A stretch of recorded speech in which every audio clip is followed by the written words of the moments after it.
How's it going, guys? I'm your host Korriban Gaming. Welcome back to another very special Adventure Quest tier list video. So for today's video, we will be covering pets inside of the game. So before we get started, I just want to say a few things first. First of all, this is my opinions only, okay? And of course, all tier lists are opinionated. So if you agree or disagree with me, do let me know down in the comments below. You can of course also go ahead and join my Discord if you guys want to discuss more about this tier list or Adventure Quest in general. Secondly, the video is updated at the time of this recording, which is on 12th October 2022. The game does get updates every single week, so the pets might get changed or we might see new pets. So if you guys want to hear my most updated opinions on what I think about the pets, then of course you want to be subscribed to the channel. Alright, so without further ado, let us begin because we have a lot to cover today. So first things first, we have the booster pets, okay? The general damage boosters, they are of course top tier because you can just use them for all damage types. Okay, so for Dunamis, it's melee and this is going to be S. Poelala is going to be magic, is S as well. Okay, Thernda is for range, but unfortunately, fully offensive rangers aren't really a thing. It's still a very good pet, don't get me wrong, but I think for rangers right now, because rangers usually do favor the defensive playstyle a lot more, so fully offensive rangers to take advantage of this, yeah, not very often. So I'm only going to give this an 8, very high A though. Maybe after the stat revamp, if you know offensive rangers become more of a thing, then I might bump this up to an S. But for now, Thernda is probably something that only fully offensive rangers want to pick up. Defensive rangers, I think you can skip this. Alright, next up we have the Lepre-Chan pet. Okay, this one is a light booster guess. We also have a package light booster guess, which I'll talk about later. This is not the strongest light damage booster guess, but it's still a strong pet, sorry. It's still a strong light damage boosting pet nonetheless. So I'm going to give this an A tier. Next up, we have your last pet. Okay, so this one boosts your lucky strikes. Okay, lucky strike chance or lucky strike damage, I can't remember. Lucky strike chance, yeah. So you have a higher chance of dealing lucky strikes, and this is the best in slot pet for if you want to deal the most amount of damage using fire. Alright, so I'm going to put this in the S tier. Unfortunately, this is only locked to the fire element, and for Envy, this is just the earth element clone of Lust. Alright, but if you want to deal the highest amount of that specific element's damage, then you want to use these two pets, coupled with of course their respective element boosting guesses. Alright, next up, Chili. This is a specific element boosting pet. This is for ice element, and it is the best damage boosting pet for the ice element in the entire game, so this is going to be S. Okay, Ramssy is for the fire element. These are just clones. Mog Lightnaut, I believe this is energy. Okay, Moglinus is light. Okay, this is better than Lepre-Chan, that's why I put Lepre-Chan in A. Necromoglin, this one is darkness. Moglicon is earth. This one's Squeegee pet, I think. I can't really remember what's the name. This is water. Right, Angra Linnorm, this one, okay, not only does it give you backlash if you're playing a backlash build, but it also boosts the damage of your attacks, I think. I think it applies to all attacks. I can't really remember exactly, but the damage boost, you can stack it to quite an insane amount. I can't remember if it's patched yet, but because of its versatility, it's still very good. So I'm definitely giving this an S tier. Next up, we have the what do you call this? This is the Groundhog pet. Yeah, Groundhog pet, you can use this with some shenanigans with the Zombie Hunter armor. I know Gwen used this in conjunction with Zombie Hunter to, you know, beat the Void Nightbane challenge. Of course, there are other strategies you can use without making use of the Zombie Hunter armor and the Groundhog pet, but this is a very I want to say very niche pet, so yeah, I'm not going to give this such a high tier. I'm going to give it B. It's very good if you're using it for that particular niche, but outside of that, yeah, it's not that great. Chiaro Symbiote, this one, let me just pause the video and see what this does again. Alright, so this reduces monsters' damage, but every third turn it attempts to daze you, so I know the daze effect is not very high, but is it really worth it? Like, and on top of that, a lot of monsters nowadays can resist stun effects, but it doesn't mean that players can resist the stun effect. So for this reason alone, I am going to give it B. Very, very low B though. Probably bordering on C. It can be useful for very, very niche situations, but other than that, I don't see this being very useful. Yeah, almost borderline C for this one. Underwyrmling, you can click on it to attack the foe's SP. I think this is one of the best SP damaging pets in the entire game. On top of that, it also inflicts a disease effect. It has a chance of inflicting a disease effect which can stop the enemy from healing. This is absolutely fantastic. On top of that, this is also free. So yeah, this is going to be S tier for me. Next up, the Vampoglin Lord. This one has a chance of healing your SP, but the SP healing is not that great. So I am going to put this probably in the A tier because SP healing for pets is pretty hard to come by. So yeah, this is gonna be A tier. Alright, same for this one. Okay, I think both of them, the SP healing are probably comparable, but of course they are not as strong as some of the other options, as we'll talk about later. Next up, we have the Fairy Godmother pet. Fairy Godmother, you can switch between damage mode, a HP heal, and a MP heal mode. Okay, it has a few different elements, so yeah, I like its versatility. Even though the healing is not the best and the damage is not the best, but it's a super versatile pet, so I'm going to give it A. Alright, Kindred Spirit's Tranquility. This is used purely for Kindred charging to speed it up. Other than that, you don't ever want to use this pet, so C. Alright, Spotter Drake. Spotter Drake. Let me see here. Spotter Drake. What does Spotter Drake do? Oh, he has a toggle between pure damage mode and a status or defensive mode. In pure damage mode, you pay SP to do extra 50% damage. That's quite a lot. And even with the damage boost, this mode is not used by builds. Okay, it is probably quite weak if you don't train Charisma, so it'll be a waste of SP. So this mode is mainly for Beastmasters. Alright, by status and defensive mode, it provides generic status potence and reduce incoming earth damage. So this is actually very good, and I'm actually going to give this pet a S tier. Definitely a top tier win pet. Next up, we have Baby Egg. Alright, so the Baby Eggs, there are 8 different element versions of this pet. It deals minus 50% damage and toggle between 2 modes. First up is a chance to inflict paralyze. Second one is it reduces damage taken from all monster hits by 30.8. Okay, with 250 charisma, I think. Wait, no, boost values. Okay, I think it's slightly over 30 with 250 charisma, but with 0 charisma, the damage reduction value is only 15. Even with maxed out charisma, the damage reduction is kind of crap.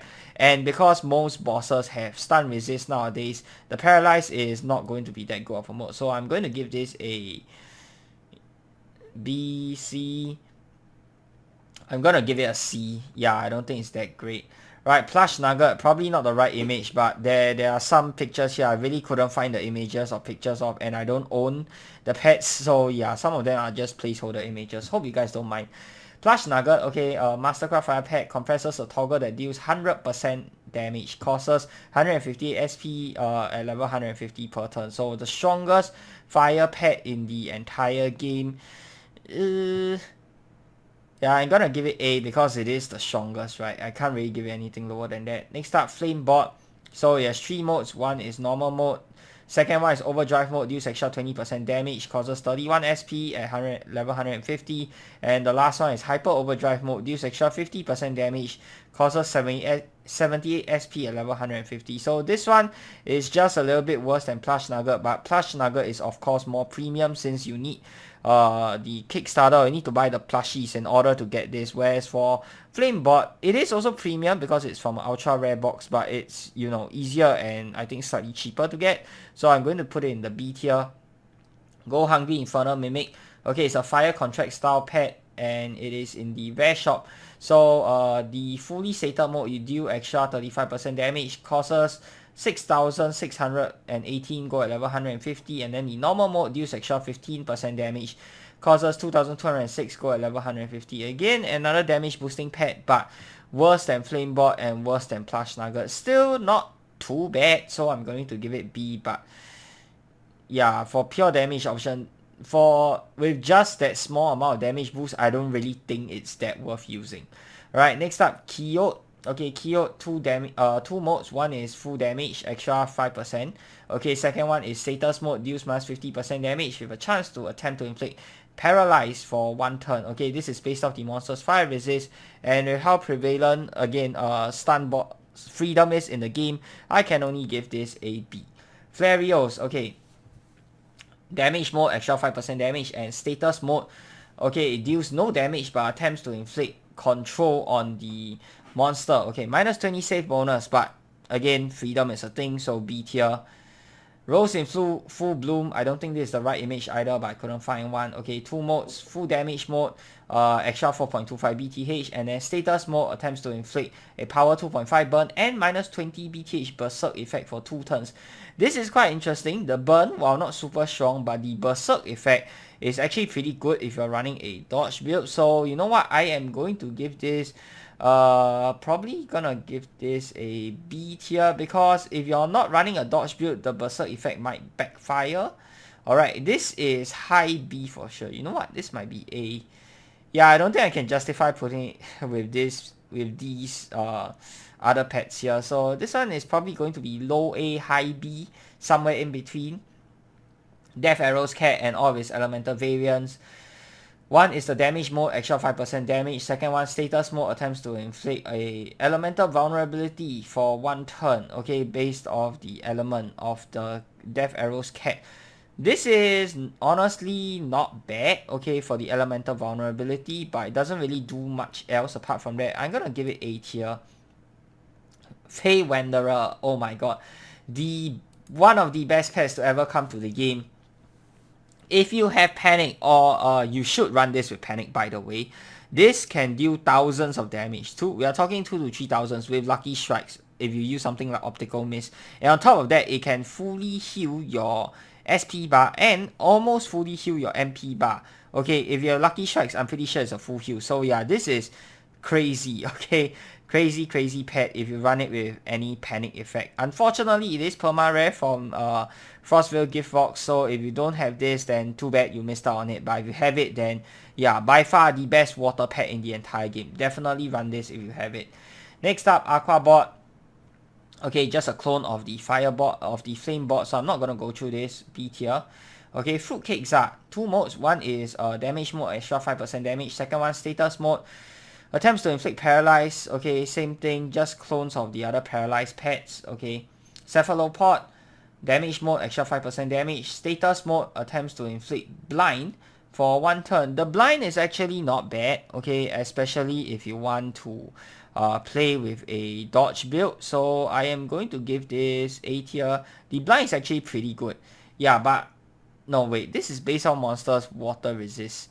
You know what, B tier. Yeah, high B tier, because you know it's dependent on the monster's water resist. Rabzard. Okay, damage mode, extra 5% damage, and status mode, attempts to inflict minus 67 luck, unlucky effect for 1 turn. Unlucky effect, some people like it, some people don't. Personally, I'm not a big fan of the effect. It's really not that good in my opinion. So yeah, I'm going to give it am I gonna give it C tier? It also gives you the luck, but yeah, I'm gonna give it B tier. I don't really think it's that great. Okay, the Undead Hydras, there's a water and a darkness version. Okay, damage mode, 5% damage. Status mode, attempts to inflict mobs water resist, stun rate days. Okay, so another stun effect. B tier. Wind. Bun-Banneret. Okay, standard normal damage mode, extra 5% damage, and the status mode, it doesn't attack but rather gives you a approximately 15.3 MRM defense boost for 1 turn. Without charisma, it's about 7.65. With full charisma, it's about 20 plus defense boost. So this is obviously fantastic for dodge builds. Same goes for the Pig Drake pack. Okay, Pig Drake, you have the 2 modes. Okay, one is defense mode, applies defense boost, and the second one is choke. Okay, so both of these, they are used mainly for their MRM or defense boosting effects. Okay, both are good in their own right. If you are looking at short term defense boost, then go for Bun-Banneret. If you are looking at long term stacking defense boosters, then go for Pig Drake. Of course, Pig Drake also has a choke mode, but I don't really think it's used that the choke mode is used that often. Alright, so both of these, I am actually going to give them S tier, because they are actually very good for blocking builds, so you definitely want to use them if you're running a block build. But outside of block builds, you don't want to use them solo.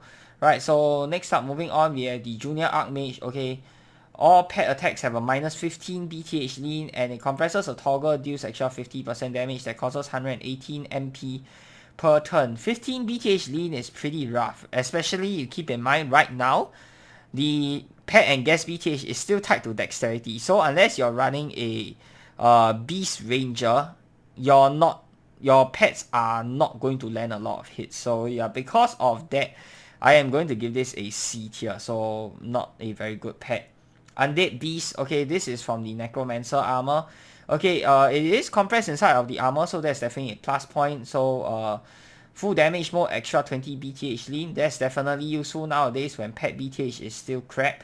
Okay, status mode, deals minus 25% damage and pay 78 SP and 108 or 118 MP at level 150 to attempt to inflict bleed. Okay, the bleed is not super strong, but it can be useful, and because it's compressed inside of the armor, I'm going to give this B.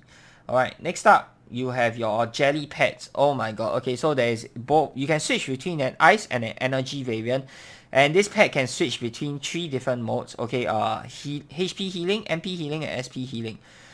The amount of healing done is not based off the is based off how much damage you deal. So for HP is equal to 400% of damage dealt, MP is 600% of damage dealt, and SP is 450% of damage dealt. This used to be based off the monster's resist, energy or ice resist, but they sort of balanced it in a way such that resistances no longer affect it, so you can't, you know, stack it to do some crazy healing, but you still can with some crazy boosts and lucky strike items.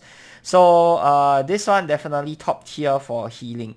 Now you can't switch between the ice and the energy mode without logging out of the game and going to account manager, but you can switch between the 3 healing modes. Nonetheless, still a fantastic healing pet and probably one of the best SP healing pets inside of the entire game, next to Fae Wanderer and next to the, what do you call it, the Plush mod pet, which we'll cover later on. Right, so S tier for me, that's for sure. Godfather pet. Okay, damage mode, 5% damage, and status mode, chance to inflict paralyze, B tier. Next we have Earth.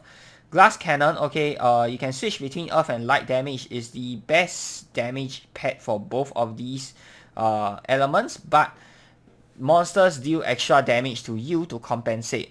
In my opinion, I think the damage boost is not that great. In fact, it's even lower than the Infernal Mimic's damage boost, so I'm going to give this a B tier. Yeah, I don't really think it's that good. Full Dog. Okay, grants 20 potency for freeze type statuses. Your freeze, petrify, hypercyanic, and it has 2 modes. Okay, first mode, damage mode. Okay, 2 hits, 5 BTH lean. And then second mode, status mode, deals reduced damage and 40% chance to petrify for 1 turn plus 10 save bonus. Now, this used to be top tier back in the day. Okay, this will definitely be S tier back in the day. But now, because, you know, freeze or stun freedom is so prevalent, like I keep saying, this is not that good anymore. Nonetheless, you get both the potence as well as a freeze effect inside of one pet. So I'm going to give this A tier, but this is low A tier. A minus, probably high B plus. Alright.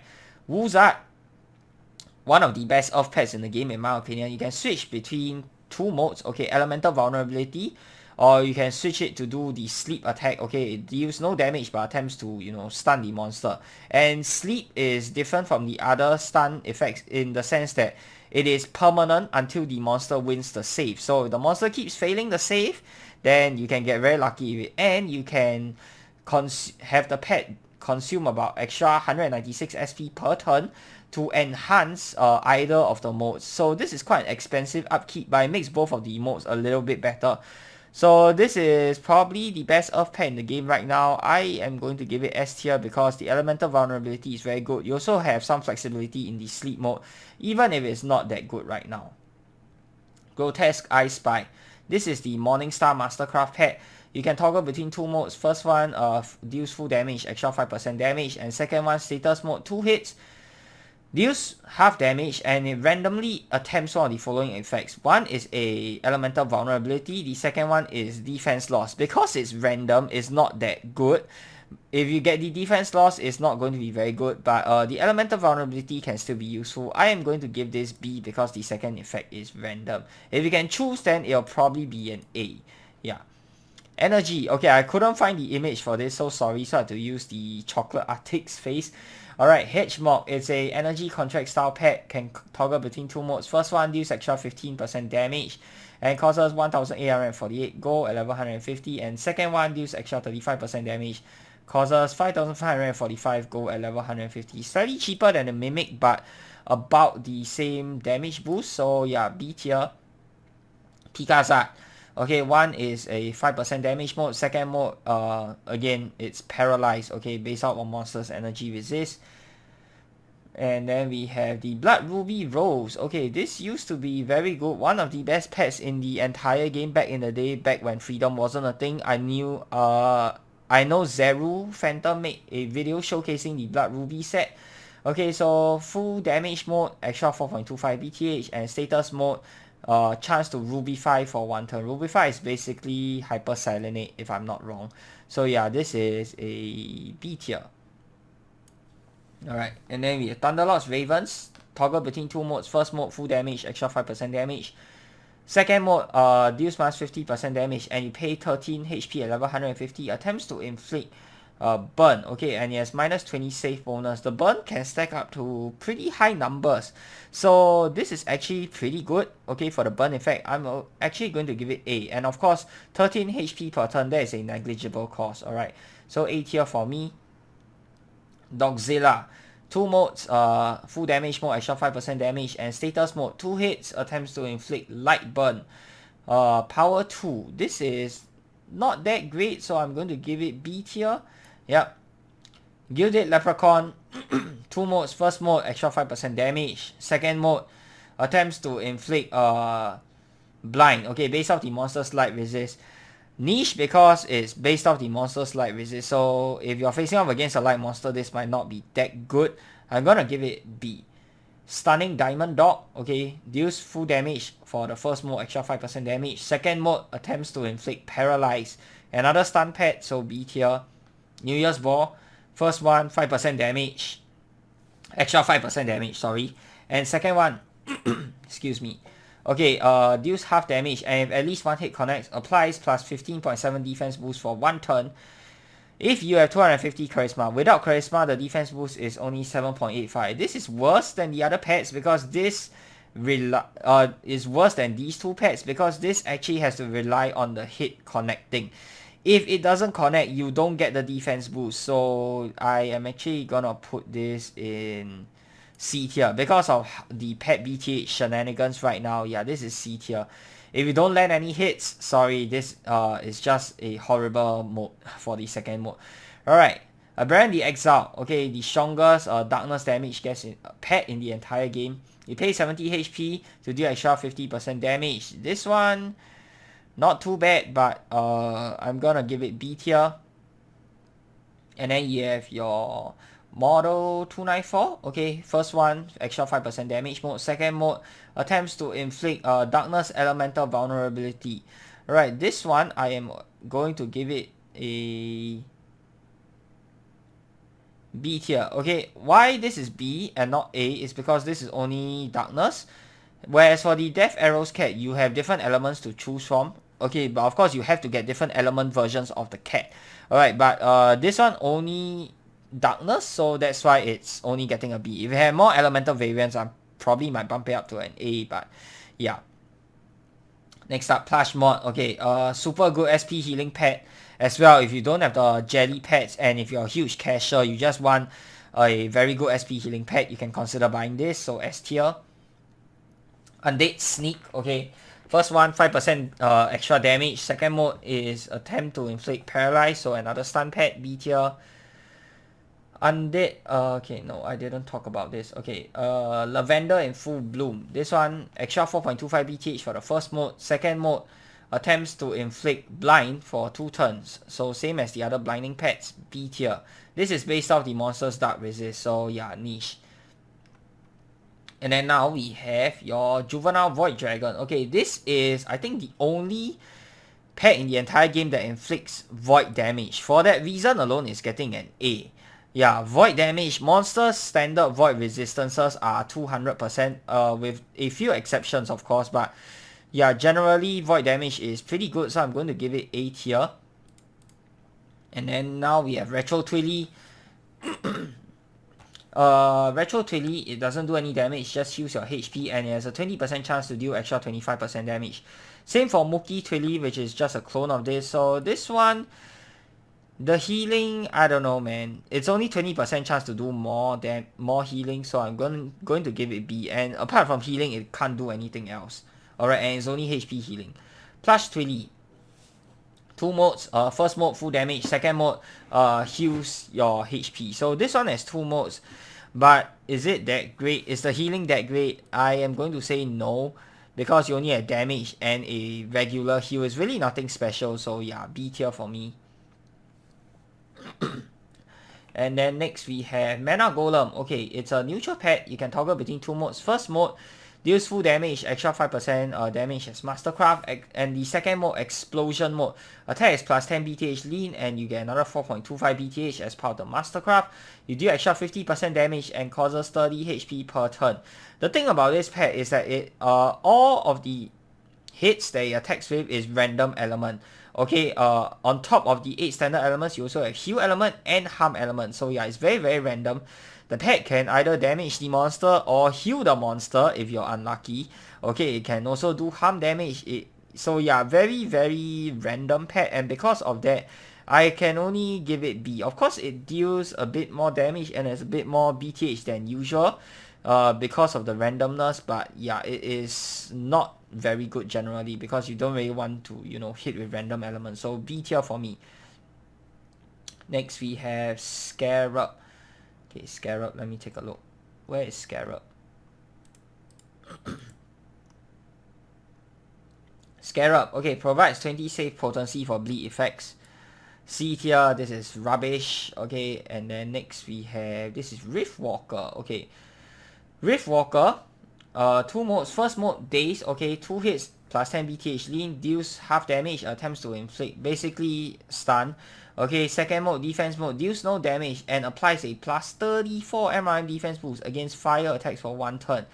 Now, without charisma, the defense boost value is only 25.5. This is still pretty good, but you have to keep in mind, this is only for fire attacks, so it's not as good as this.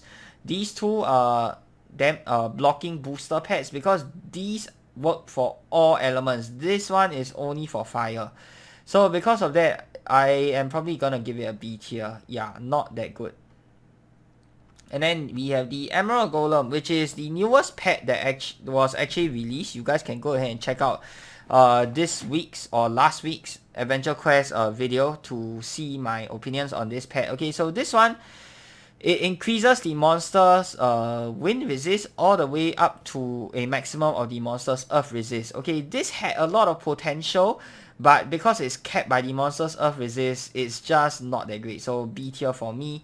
Possessed Sword, okay, this one is also good if you're playing a blocking or dodge slashing build. Okay, it's a bit worse than these two, but if you don't want to wait around for Bun-Banneret to come back into the void, and if you don't have gift boxes to spare, then this is a good free option, but it's worse than those two and it is under leveled, so I'm going to give it B. Protean, okay, Adept Protean, this one inflicts elemental vulnerability on the foe. Actually pretty good elemental vulnerability, so I'm going to give it A tier. Frost Effigy, this one gives you freeze potence. On top of that, it also can toggle between 2 modes. One is pure damage, the second one attempts to inflict freeze. So because you get both the potency as well as the freezing effect inside the pet, I'm going to give it A. Baby Eternal Dragon of Time, one is a stun mode, okay, paralyzed basically, and the second one is a choke mode. This is actually not bad. The choke mode is actually pretty good, and this used to be my favorite light pet inside of the game before I got the wedding cake pet. So this is still a pretty good pet nonetheless because of its versatility. I'm going to give it A. Even though the stun rate is not that good nowadays, the choke is still pretty decent. Robo-Cockatrice, your go-to for Petrify. Very, very good pet back in the day. Right now, it's just not that good, so B tier. Because once again, stun effect. Mog Lord Warball, you can switch between water damage or healing. A perma-rare Frostveil gift box pet. Used to be good back in the day. It's still decent nowadays if you want to compress HP healing and water damage in one. So I'm going to give it B tier, but really you have better healing pets nowadays. Alright, Nerf Bad Lord. Okay, this one can decrease the monster's defenses as well as increase its own BTH and damage. Was my favorite pet back in the day, but right now there's better wind pets out there, so this one currently I think it's only worth a B tier. The same goes for Nerf It, which is the Earth version, and Nerf Kitten, which is the Ice version, okay? Pixel Stalker, small chance to deal extra bonus damage. Another perma-rare gift box item. This is an energy pet. I don't think it's that good nowadays, so this is getting a C tier for me. The chance is very low. So Luna, you can switch between light damage, darkness damage, and an MP healing mode. The MP healing is slightly better than Fairy Godmother, but of course, you can switch between two damage modes and an MP two elements and an MP healing mode. I'm gonna give it A because it's quite versatile. Fenrir deals more damage if the monster is greater than 0 strength, I believe. But yeah, B tier, not that good. Is this even C? I think this might have to be a C. Yeah, I think this is a C because of how niche it is. Moglinus, you can daze. Okay, that's the first mode. It's basically a stun effect. Second mode is a burn. The burn is not bad. Alright, and because of how versatile it is, this is high B. Yeah, I wouldn't give it an A. Would I give it an A? Let me see. Stun and burn. B. Okay, B. Yeah, I don't think it's worth an A. B tier. Green Bow gives you an elemental, universal elemental shield, but it's dependent on the monster's darkness resist. So if the monster has low darkness resist, then this is going to be very bad. Even if the monster has high darkness resist, this is still not that good, so I'm going to give it a C tier. Yeah, the elemental shield is just too crappy. Ghost Hound, you can inflict fear or you can eat the fear for it to deal more damage, something like that. This is B tier. Fear effect is okay. You can combo this with the terror set, but other than that, and because fear is a stun effect, B tier. Haunted Pack Lake. Okay, this is quite a new pet as well, and it boosts any luck buffs. So you can combo this with the Rapzak Guess or anything that gives you a luck buff, and you will basically almost double it or something along those lines. Yeah, but again, it's not my favorite effect, so I'm actually gonna give it B tier. I don't really think it's that great. Alright, no, actually I'm going to give this C tier because you need to combo it with other luck, guesses or other luck weapons, spells, effects to make it even good in the first place. So C tier for me. Nilak just gives you freeze potence. Used to be good back in the day. Nowadays it's just kind of bad because we have better options that give you freeze potence as well as compressing a free skill inside the pet. So yeah, Nilak gets C for me. Tiny Void Pony deals harm damage. So this is, I think, it's the only pet in the game that deals harm damage. Okay, so A tier. All of the monsters, most standard monsters harm resistances are 100%, I believe. So yeah, this can be quite useful for certain monsters. The leech pets, if you don't have any of these rare super good healing pets, you can consider getting the leech pets. Unfortunately, they are not compression pets, so you have to switch them out. Okay, HP leech is one pet, MP leech is one pet, and SP leech is one pet, so it's not as good as any of these pets over here. So I'm gonna give it A tier because of the SP leech. Yeah, HP and MP leeches, B tier, but the SP leech probably an A tier. Royal Wedding Cake pet. Oh, this pet does so many things. The downside is that you have to charge it. Okay, gives you charisma, gives you shield, gives you I can't really remember what else, but yeah. This one, A tier, gives you celerity as well. So, no, S tier, sorry. The only downside is charging, but you don't need a lot of charges, and there is a max cap for the charges, so you do hit the charges pretty quickly. And on top of that, the pet does have quite a lot of hits, which is kind of useful nowadays because of damage caps. Not that the pet will ever hit the damage cap in one hit anyway, but still, S tier because of how versatile it is. The Sacred Wind Chicken, another token package pet. This one you can switch between HP healing or wind damage. I am going to give this B tier, okay, because it only does two things. Linus, okay, this one can inflict choke as well as I think it's just choke and regular damage, right? B tier. Yep, creature 72, purely because okay, this is the pet version. So for the pet version, I am giving it A. You can inflict fear, you can inflict panic. Okay, both are pretty good. Fear, of course, it's stun, so fear goes in B tier. But the panic mode, I would say the panic mode, I'm probably gonna give it A tier. The panic mode is decent. Okay, the guess, no, actually I'm gonna give it B. Yeah, the pet version is not that great. Okay, so pet version B tier. If it was the guest version though, I'll probably give it A because you can combo with Fae Wanderer. And that's going to do it. Alright, my pets tier list video. Let me know down in the comments below what you think of my tier list. Do you agree or disagree with it? And whether or not if I missed out any pets that you think are worth checking out, do let me know down in the comments below as well. And that's going to do it for this video, guys. Hope you guys have found the video helpful. If you have, be sure to give this video a thumbs up. And of course, subscribe to this channel if you guys would like to see more of such future content. Till the next time, I'm your host, Caravan Gaming. Peace out.